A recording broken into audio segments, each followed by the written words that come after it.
Hello guys, स्वागत है आप सबका फिर एक बार मेरी वीडियो में। तो आज की इस वीडियो में हम देखेंगे जयपुर का पार्ट टू में हम देखेंगे जयपुर का बेहद ही खूबसूरत आमेर फोर्ट, जयगढ़ फोर्ट, पन्ना मीना का कुंड और बेहद ही खूबसूरत अल्बर्ट हॉल म्यूजियम। तो चलिए एक्सप्लोर करते हैं जयपुर को पार्ट 2 में। जयपुर की बात की जाए तो जयपुर 3 भागों में बांट दिया गया है। एक है पिंक सिटी, दूसरा न्यू सिटी और तीसरा है ओल्ड सिटी। आमेर फोर्ट ये पड़ता है ओल्ड सिटी में, जहाँ पे बसाई राजस्थान का बेहद ही खूबसूरत आमेर फोर्ट, जिसे अंबर पैलेस भी कहा जाता है। मेन जयपुर सिटी से तकरीबन 15 किलोमीटर दूरी पे आपको मिल जाएगा आमेर फोर्ट। आमेर फोर्ट जाने के लिए आप अपनी प्राइवेट गाड़ी या कार से भी आमेर फोर्ट तक पहुँच सकते हो। आमेर फोर्ट जाने के लिए आपको हल्के से संकर रास्ते से जाना पड़ेगा। अगर आप पीछे से जाते हो तो यहाँ पे हल्की सी चढ़ान आपको देखने को मिलेगी। सामने से आप जाते हो तो आपको हाथी के ऊपर से जाना पड़ेगा, जिसके लिए आपको ज़्यादा चार्जेस देने पड़ेंगे। इसी रास्ते पे आपको मिल जाएंगे ढेर सारे गाइड। अगर आप आमेर फोर्ट बाय गाइड घूमना चाहते हो तो आप यहाँ पे गाइड भी हायर कर सकते हो। ऊपर अगर आप बाइक से जा रहे हो तो इसके लिए आपको 30 रुपये चार्जेस देने पड़ेंगे। अगर इस किले की बात की जाए तो ये किला पहले मीना जनजाति के राजा की राजधानी हुआ करता था। बाद में कछुआ राजाओं ने मीना जनजाति के राजा को हराकर इस किले को अपने नाम कर लिया। सन 5089 में महाराजा मानसिंह प्रथम ने इस किले की नींव रख ली। बाद में अगले 138 साल तक उनके उत्तरार्थियों ने इस किले में अपने हिसाब से चेंजेस कर ली और इस बेहद ही खूबसूरत किले का निर्माण करवाया।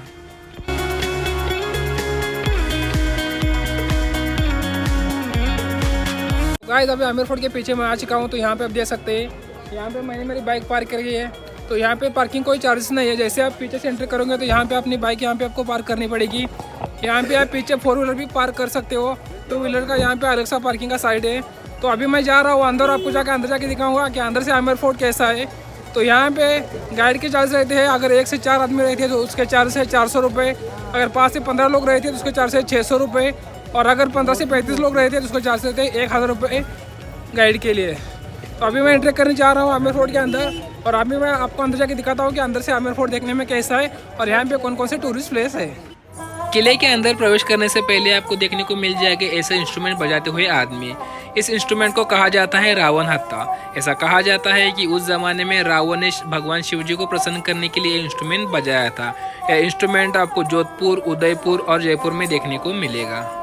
अगर मैं इस किले की बात करूं तो एक किला 4 कोर्टयार्ड में डिवाइड किया गया है, जिसमें से पहला आता है सैनिकों का परेड ग्राउंड। तो चलिए मैं आपको दिखाता हूं कि सैनिकों का परेड ग्राउंड देखने में कैसा है।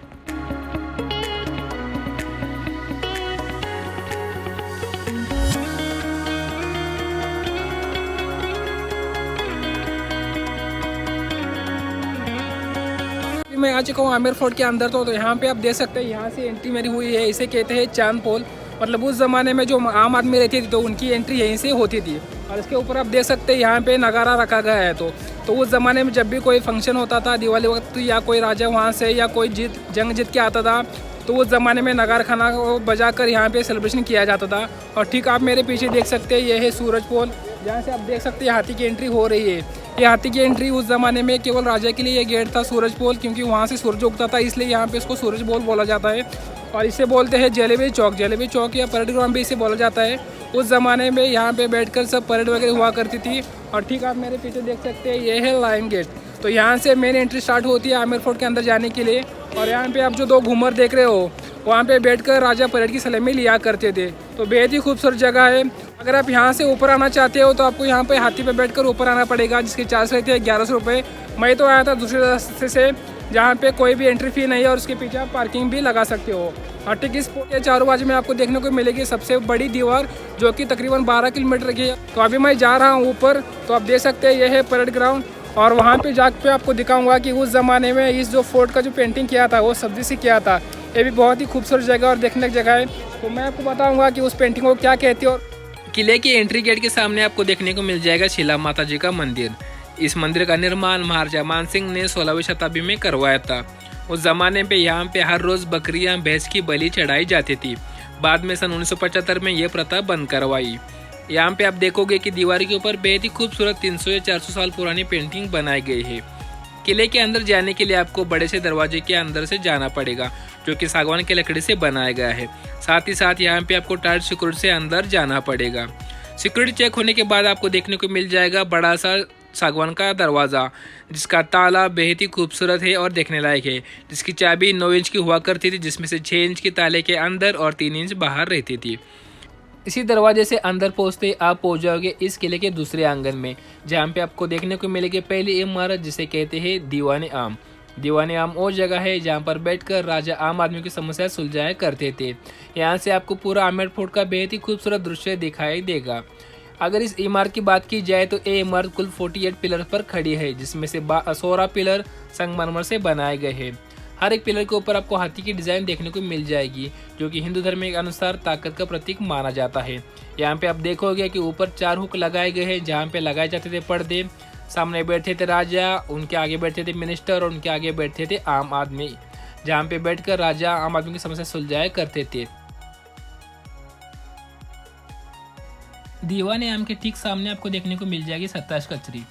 27 कचरी वो जगह है जहाँ पर बैठकर राजा अपने उस जमाने के 27 रजवाड़े को लेखा जोखा का काम किया करते थे। यहाँ पे आप देखोगे कि 27 प्रकार के पिलर खड़े किए गए हैं, जो कि संगमरमर से बनाए गए हैं। 27 कचरों की खिड़कियों से आपको इस किले का फ्रंट बाजू का बेहद ही खूबसूरत दृश्य दिखाई देगा। यहाँ पे आप देखोगे कि इसी रास्ते से उस जमाने में राजा की शाही एंट्री हुआ करती थी। इसी किले के सामने आपको देखने को मिल जाएगा एक गार्डन, जिसको सैफरन गार्डन कहा जाता है। राजा मान सिंह ने 16वीं शताब्दी में यहाँ पे केसर उगाने का प्रयत्न किया था, लेकिन इसमें वो असफल रहे, क्योंकि केसर सिर्फ ठंडी जगह में उगता है। ठीक इसके सामने आपको देखने को मिल जाएगा हमाम या स्नानघर। तो चलिए मैं आपको दिखाता हूँ कि स्नानघर देखने में कैसा है। 27 चौरस के बाद अभी मैं आ चुका हूँ हमाम घर में। हमाम मतलब अरबी भाषा में हमाम का होता है स्नानघर। तो आप देख सकते हैं कुछ इस तरह की छतरी यहाँ पे लगाई गई है, और छतरी के ठीक नीचे यहाँ पे आपको 2 होल दिखाई देंगे। यहाँ पे जला जाती थी लकड़ियाँ और उससे होती थी आग, और ठीक इसके नीचे लगाई जाती थी यहाँ पे ऊपर मेटल की प्लेट से, उसके ऊपर होती थी पानी की टंकियाँ। तो मेटल जब भी गर्म होता था तो वहाँ पे ऊपर जो पानी था वो पानी गर्म होके रानियों के जो नहाने की जगह था वहाँ पे चला जाता था। तो चलो ये मैं आपको दिखाता हूँ कि जो रानियों की नहाने की जगह है वो देखने में कैसी है। राजा जयसिंह द्वारा और रानी के नहाने के लिए अलग सा कमरा बनवाया गया था, जिसे स्नानघर या हमामघर बोला जाता है। इसी रास्ते से गुजरते ही आप पहुंच जाओगे रानी के स्नानघर के अंदर। यहाँ पे आप देखोगे कि आपको 2 कमरे दिखाई देंगे, पहला है स्नानघर, दूसरा है चेंजिंग रूम। चेंजिंग रूम के ठीक सामने आपको देखने को मिल जाएगा स्नानघर। यहाँ पे आप देखोगे कि संगमरमर से बनाया गया बेहद ही खूबसूरत बड़ा सा बाथटब बनाया गया है, जो कि काफी गहरा है। इस बाथटब में चढ़ने और उतरने के लिए 4 स्टेप बनाए गए हैं। बाथटब के अंदर आपको छोटे छोटे नलियाँ दिखाई देगी, जहाँ से गर्म और ठंडा पानी की आने और जाने की सुविधा उस जमाने में की गई थी। हमामघर के दीवारों को उस जमाने के नेचुरल मटेरियल से बनाया गया था। ये दीवारें उस जमाने में ठंडे के सीजन में गर्म और गर्मी के सीजन में ठंडी रहा करती थी। इस मटेरियल में मुल्तानी मिट्टी, मेथी, गुड़ का पानी, नेचुरल गोंद और उड़द दाल जैसी चीज़ों का उपयोग किया गया था।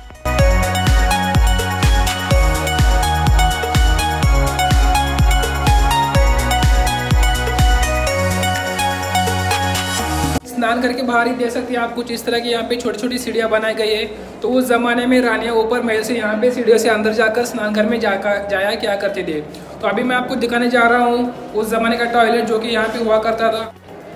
यहाँ पे 2 छोटे छोटे जगह बनाए गए। तो उस जमाने के रानियों के लिए टॉयलेट हुआ करता था। राजा के प्राइवेट महलों के अंदर जाने के लिए यहाँ पे एक गेट बनाया गया है, जिसे गणेश पोल बोला जाता है। ये गेट बेहद ही बड़ा है, और इसी गेट के ऊपर आपको बेहद ही खूबसूरत रंगी बिरंगी फूलों और विभिन्न प्रकार की पेंटिंग देखने को मिलेगी। ये पेंटिंग 300 साल पुरानी पेंटिंग है और देखने में बेहद ही खूबसूरत है। इसी पोल के ऊपर आपको देखने को मिल जाएगा सुहाग मंदिर, जहाँ से बैठकर रानी अपने राजा को झाँक कर देखा करती थी।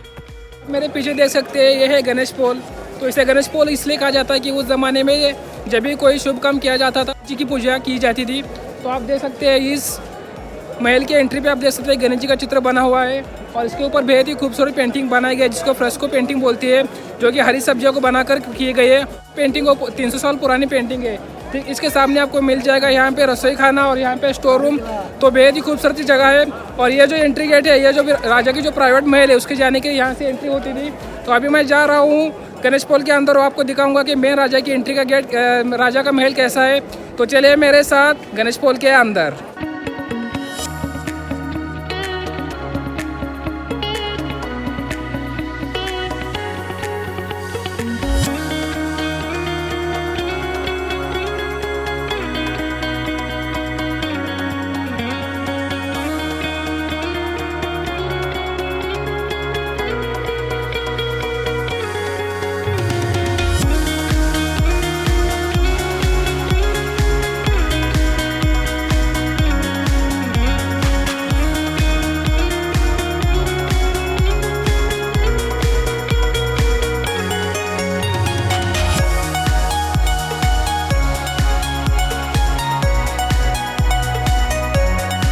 आ चुका हूँ अजमेर फोर्ट के थर्ड कोर्टयार्ड में। तो आप मेरे पीछे देख सकते हैं, यह है जगह, इसे कहा जाता है दीवान खास। तो उस ज़माने में राजा अपने मंत्रियों के साथ बैठकर उस पूरे शासन का कार्यकाल और उसकी मीटिंग वो यहाँ पे करते थे। इसे के अंदर आपको 4 इमारत देखने को मिलेगी। पहली आती है शीश महल। महल के ऊपर 2 कमरे, नाग मंदिर और खस मंदिर, और ठीक इसके सामने आपको मिल जाएगा राजा का सुख मंदिर। तो चलिए मैं आपको दिखाता हूँ कि आमेर फोर्ट की सबसे खूबसूरत जगह शीश महल। तो चलिए मेरे साथ। वैसे तो इंडिया में कई सारे शीश महल है, लेकिन आमेर फोर्ट के शीश महल की बात ही कुछ और है। यहाँ पे आप देखोगे कि बेहद ही खूबसूरत शीशे कट करके अंदर दीवारों में फिट किए गए हैं। ये शीशे कॉन्केव शेप में है और इसके ऊपर सिल्वर की कोटिंग की गई है। ये शीशे उस जमाने में बेल्जियम से मंगाए गए थे। शीश महल के दीवार के ऊपर बेहद ही खूबसूरत पेंटिंग का काम किया गया है, जो कि रियल गोल्ड से किया गया है।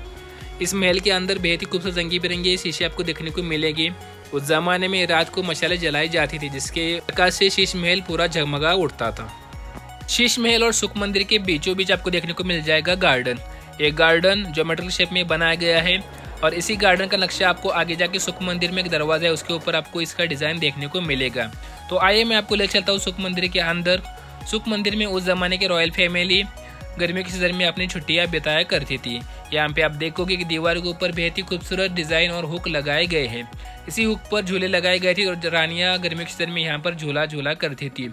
इसी महल के ऊपर आपको देखने को मिल जाएगी एक पानी की टंकी, जहाँ से पानी रिसकर नीचे चला जाता था और इस पूरे महल को ठंडा करता था।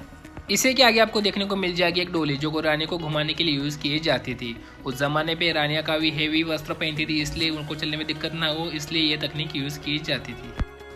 तो आइए मैं आपको ले चलता हूँ इस किले के लास्ट पॉइंट में, जिसे कहते हैं मानसिंह महल। इसी रास्ते से गुजरते हुए आप पहुंच जाओगे मानसिंह पैलेस के अंदर। राजा मानसिंह सन 5089 से 6040 तक राजा रहे थे। राजा के कुल मिला के 12 बीवियां थी। हर एक बीवी के लिए यहाँ पे अलग अलग से कमरे बनाए गए हैं। इसी जगह पे हुआ करता था रानियों का महल। यहाँ पे आप देखोगे बेहद ही खूबसूरत छोटी छोटी जगहें बनाई गए हैं। उस जमाने पे यहाँ पे दिए जलाए जाते थे और नीचे कारपेट बिछाया जाता था। महल के बाहर आपको देखने को मिल जाएगी बेहद ही खूबसूरत पेंटिंग। ये पेंटिंग हर एक रानी के महल में आपको देखने को मिलेगी। इसी रास्ते से गुजरते हुए राजा पहुंच जाते थे रानियों के पास। ऊपर राजा का प्राइवेट महल है, फिलहाल अभी वो सरकार द्वारा बंद किया गया है। अभी आप जो जगह देख रहे हैं इसे कहते हैं बारादरी। उस जमाने में रानी को कोई भी समस्या थी तो वो इसी जगह आकर राजा को अपनी समस्या बोलती थी, क्योंकि उस जमाने में एक रानी को दूसरी रानी से मिलने की अनुमति नहीं थी। तो जब भी रानी को कोई परेशानी हुआ करती थी तो इसी जगह आकर राजा से अपनी परेशानी वो बोला करती थी। किले के ऊपर आपको छोटे वॉच टावर देखने को मिलेंगे, जहाँ पर खड़े होकर किन्नर वॉच रखा करते थे, क्योंकि उस जमाने में पराये मर्द का यहाँ पे एंट्री अलाउड नहीं थी। पूरा किला देखने के बाद अगर आप थक गए हो तो यहाँ पे सीसीटीवी है, अगर आप चाहे तो यहाँ पे लोकल शॉपिंग भी कर सकते हो। ठीक इसके सामने आपको मिल जाएगी सुरंग, जो कि 1.5 किलोमीटर लंबी सुरंग है, जो कि आमेर फोर्ट को जयगढ़ फोर्ट से जोड़ती है। उस जमाने में रॉयल फैमिली कोई भी खतरा होता था तो इसी रास्ते से गुजरते हुए दूसरे किले तक पहुंच जाते थे। ठीक इसके सामने आपको देखने को मिल जाएगी एक बड़ी कढ़ाई। ये कढ़ाई उस जमाने की नहीं है, बल्कि फिल्म जोधा अकबर की शूटिंग के लिए ये कढ़ाई बनाई गई थी। मैं जा रहा था आमेर फोर्ट के ऊपर, तो मुझे को रास्ते में मिल गया ये पन्ना मीना का कुंड। तो आप देख सकते हैं काफ़ी खूबसूरत ये कुंड बना हुआ है। तो उस ज़माने में जो रानियाँ थी वो नहाने के लिए इस जगह का यूज़ किया करती थी। तो आप देख सकते हैं कुछ इस प्रकार का वी शेप में यहाँ पे स्टेप्स यूज़ किया गया है, ताकि जो भी आदमी नीचे जा रहा हो या ऊपर आने हो तो उसको ऊपर आने में या नीचे जाने में कोई दिक्कत ना हो। ठीक इसके सामने आप देख सकते हैं कुछ 2 स्टेप का यहाँ पे महल है। तो नीचे हुआ करता था रानी का रेस्ट रूम। तो जब भी रानियाँ नहाकर थक जाती तो वहाँ पे बैठकर जूस वगैरह एंजॉय करती थी। और ऊपर जो महल है यह है चेंजिंग रूम। तो बहुत ही खूबसूरत जगह है। और जब भी रानी इस जगह पे नहाने के लिए आती थी तो 2 घंटे पहले आराम किया जाता था कि इस जगह पे कोई जेंट्स आदमी ना आए। कुछ इस प्रकार का पीना मीना का कुंड। और ये कोई नेचुरल सोर्स नहीं है, जो भी पानी पहाड़ से रहता है तो ये यहाँ पे रिसकर इस कुंड में चला जाता है। तो जब भी आप आमेर फोर्ट की तरफ जाने के लिए आ जाए तो पन्ना मीना का कुंड देखने के लिए जरूर आए। बेहद ही खूबसूरत जगह है और इसका कोई टिकट भी नहीं है। तो आप देख सकते हैं टूरिस्ट की मात्रा यहाँ पे काफ़ी आ गई है और पूरा ट्रैफिक जाम हो गया है। तो अभी आमेर फोर्ट और पन्ना मीना का कुंड देखने के बाद मैं जा रहा हूँ जयगढ़ फोर्ट एक्सप्लोर करने के लिए। वहाँ पे आप जगह को दिखाऊंगा कि जयगढ़ फोर्ट देखने में कैसा है। जयगढ़ फोर्ट आमेर फोर्ट से तकरीबन 7 किलोमीटर की दूरी पे चिल्का टीला नामक पहाड़ी पर बसा बेहद ही खूबसूरत किला है। इस किले का निर्माण महाराजा जयसिंह द्वितीय ने सन 1726 में आमेर फोर्ट के रक्षा हेतु करवाया था। इस किले की खासियत यह है कि इस किले पे दुनिया की सबसे बड़ी तोप जयवान तोप स्थित है। इस किले को विजय का किला के नाम से भी जाना जाता है। तो गाइस अभी आप देख सकते हैं अभी मैं आ चुका हूँ जयगढ़ फोर्ट पे। तो यहाँ पे मैंने टिकट ले लिया है 150 रुपीज़ का एक आदमी का। अगर आप 2 टिकट लेते हो तो उसका 300 रुपीज़ चार्जिंग रहेगा। टिकट के सामने आप देख सकते हैं यहाँ पे आप 4 व्हीलर पार्क कर सकते हो, 2 व्हीलर तो अंदर जाते हैं। मैंने जो कंपोजिट टिकट लिया था तो इसमें ये जयगढ़ फोर्ट इंक्लूड नहीं था, तो इसका मैंने अलग से टिकट ले लिया है। तो चलिए चलते हैं अंदर और देखते हैं कि जयगढ़ फोर्ट देखने में कैसा है। इस किले के अंदर जाने के लिए आपको 2 दरवाजे मिलेंगे। पहला दरवाजा है डूंगर दरवाजा, जहाँ से अभी मैं अंदर आ चुका हूँ, और दूसरा दरवाजा है आवामी दरवाजा, जो कि आमेर किले की तरफ खुलता है। इस किले के निर्माण के पीछे 2 प्रमुख हेतु थे। राजा के सैनिकों को युद्ध की प्रैक्टिस करने के लिए, और दूसरा अगर आमेर फोर्ट के ऊपर कभी भी कोई खतरा बनता है तो रॉयल फैमिली आमेर फोर्ट से यहाँ पर आकर सुरक्षित रह सके। इस किले को लाल बरवा पत्थर से बनाया गया है, जिसकी दीवारें तकरीबन 13 किलोमीटर लंबाई में फैली हुई है और उनकी चौड़ाई है तकरीबन 1 किलोमीटर।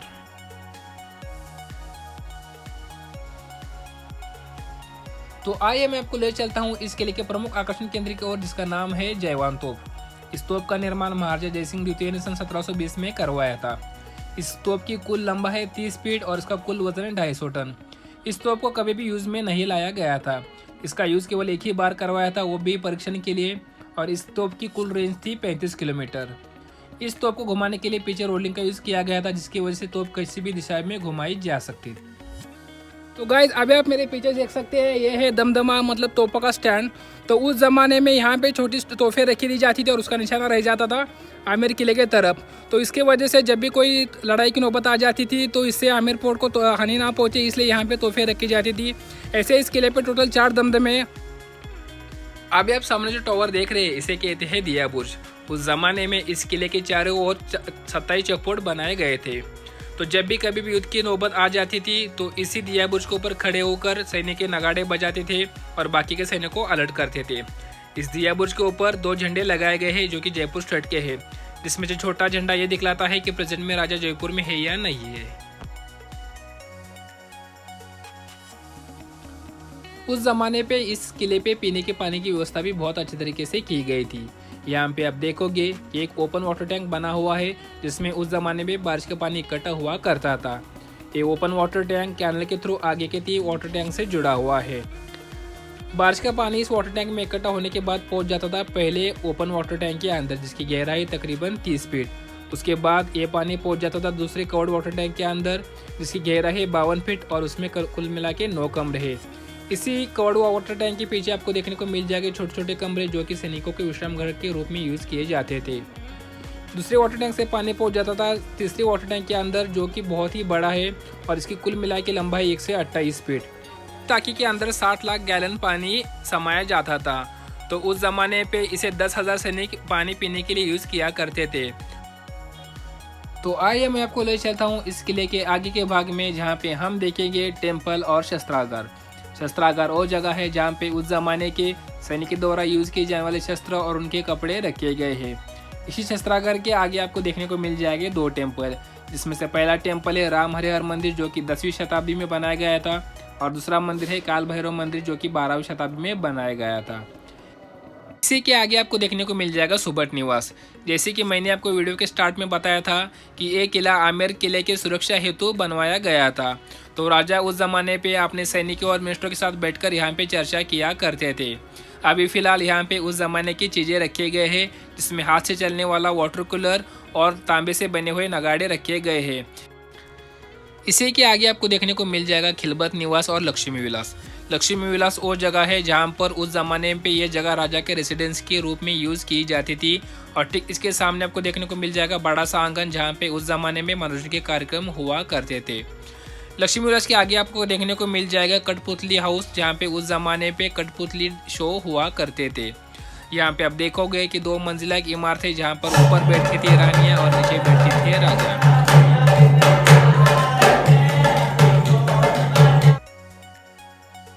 कठपुतली घर के आगे आपको देखने को मिल जाएगा शाही भोजनालय। शाही भोजनालय वो जगह है जहाँ पर बैठकर उस जमाने में राजा और रानी खाना खाया करते थे। यहाँ पे आप देखोगे कि छोटे छोटे स्टैचू बनाए गए हैं, जिसके थ्रू आपको दिखाने की कोशिश की गई है कि राजा किस प्रकार खाना खाया करते थे। यहाँ पे आप देखोगे कि यहाँ पे लकड़ी के ऊपर खाने का ताट रखा गया है और उस पर उस ज़माने पे सोने और चांदी के बर्तन यूज़ किए जाते थे। ठीक इसके आगे आपको देखने को मिल जाएगा जनाना भोजनालय, जहाँ पे राजा जयसिंह की पत्नी चंद्रावती खाना खाती हुई दिखाई आपको देगी। इससे कि आपको छोटा सा कमरा देखने को मिलेगा, जहाँ पे अलग अलग प्रकार की गद्दियाँ रखी गए हैं, जो कि उस ज़माने पे हाथी पे बैठने के लिए यूज़ की जाती थी। गाइस जयगढ़ फोर्ट पूरा एक्सप्लोर करने के बाद अभी मैं आ गया हूँ इस प्लेस के लास्ट एंड पॉइंट में। तो आप मेरे पीछे देख सकते हैं, ये है तोप खाना और यहीं पे है बजरंग वाहन तोप। तो मैं आपको अंदर से दिखाऊंगा कि बजरंग वाहन तोप देखने में कैसे है। और इसी तोप कारखाने के अंदर में उस ज़माने में तोप बनाने के जो साधन थे, वो सामग्री थी, तो यहाँ पे रखी थी और यहीं पे बना जाते थे उस ज़माने में तोप। तो चले मैं आपको अंदर जाके दिखाता हूँ कि बजरंग तोप देखने में कैसी है और उसको यूज़ करने के लिए उस ज़माने में 32 बैलों की ताकत यूज़ किए करती थी। तो चले मैं आपको दिखाता हूँ कि बजरंग तोप देखने में कैसी है।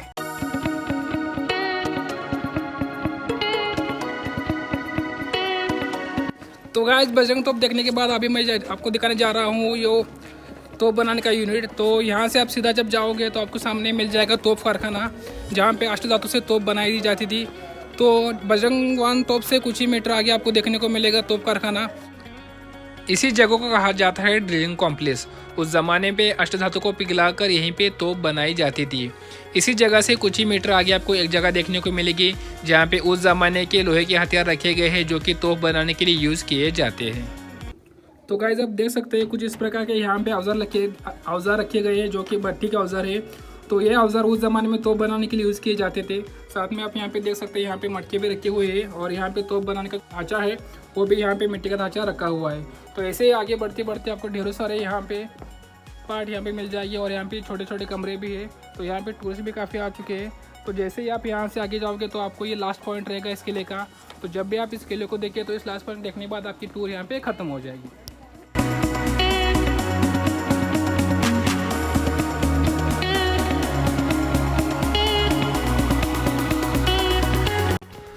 जयगढ़ फोर्ट देखने के बाद मैं निकल पड़ा अल्बर्ट हॉल म्यूजियम को एक्सप्लोर करने के लिए। इसी रास्ते में आपको मिल जाएगा जेल महल। फिलहाल रिनोवेशन के कारण यह टूरिस्ट के लिए बंद किया गया है। जयपुर में स्थित अल्बर्ट हॉल संग्रहालय को राजस्थान का सबसे पुराना संग्रहालय माना जाता है। ये संग्रहालय लगभग 150 साल से भी पुराना माना जाता है। इसके निर्माण से पहले इसका संग्रहालय बनाने का कोई उद्देश्य नहीं था। यहाँ पर जाने के बाद आपको दुनिया के अलग अलग देशों से लाई हुई कई एंटीक चीजें देखने को मिलेगी। सन 1876 में Prince of Wales Albert Edward के जयपुर के विजिट के दौरान इसकी नींव रखी गई थी। बाद में 19वीं शताब्दी के अंत में महाराजा सवाई माधव सिंह द्वितीय के कहने पर इसको म्यूजियम में तब्दील करवाया गया। इस म्यूजियम के गलियारों को अलग अलग राजाओं के चित्रों से सुशोभित किया गया है। यह संग्रहालय कई गैलरियों में विभाजित किया गया है, जिसमें कैलन गैलरी, क्ले ऑफ गैलरी, शिल्प गैलरी, ज्वेलरी गैलरी और म्यूजिकल इंस्ट्रूमेंट जैसी गैलरियाँ आते हैं। म्यूजियम के अंदर पहुंचते ही आपको बेहद ही खूबसूरत अलग अलग प्रकार के कारपेट, कई एंटीक मूर्तियाँ, पुराने बर्तन, पुराने स्टैचू, साथ ही साथ उस ज़माने के सोने के चांदी से बने हुए आभूषण, पुराने हथियार, उस ज़माने के सैनिकों के ड्रेस, साथ ही साथ यहाँ पे आपको मम्मी भी देखने को मिलेगी।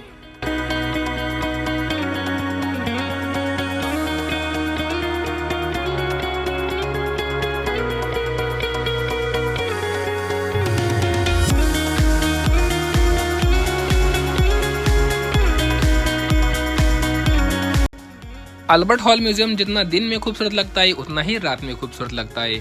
इस म्यूजियम के ऊपर कई प्रकार के रंगी बिरंगे लाइटें लगाई गई है, जो कि रात को बेहद ही खूबसूरत लगते हैं।